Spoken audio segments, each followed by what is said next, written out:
Why, hello there. I'm Matt, and I'm in this weird Lovecraft thingy too. I play James Upton Sinclair, a brooding Arkham cop with a dark past. His special power is that he can shoot people. Yep, that's pretty much it. He dresses just like any other respectable 1920s detective. A nice crisp black suit and a matching fedora. He has black hair and a bit of stubble.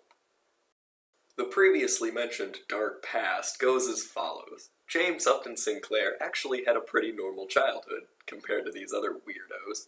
He grew up with his mother in Arkham. All his father had left behind were his sandalwood guns, which James still carries to this day.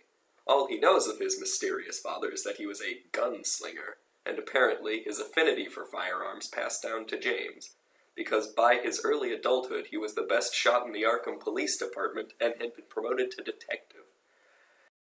After being drafted into the First World War and leaving it mostly intact with honorable discharge and a few medals, James settled down somewhat, and even found himself a special someone, Mary, who was later to be his wife. Things seemed pretty swell for James. He now had his own home, a loving, albeit small family, and a cat, which everybody needs, honestly. However, tragedy struck when Mary fell terribly ill with an as-of-yet unknown affliction. This awful ailment soon carried Mary off to the gatekeeper of the great beyond. James still carries the loss of his beloved with him, and now suffers from rather nasty alcoholism. He still maintained a fairly regular life until his morning was interrupted by a strange invitation.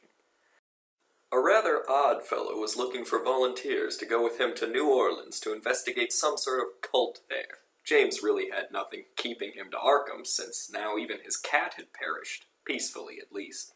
So he packed his bags, that is, his guns and his flask, and shipped off to new and exciting adventures. James helped the man track down this fiendish cult and put an end to them.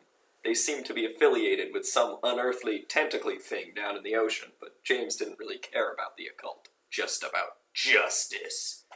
Then the man bid him adieu, and they went their separate ways, leaving James in the fabulous city of New Orleans and bound for the greatest adventure of his life.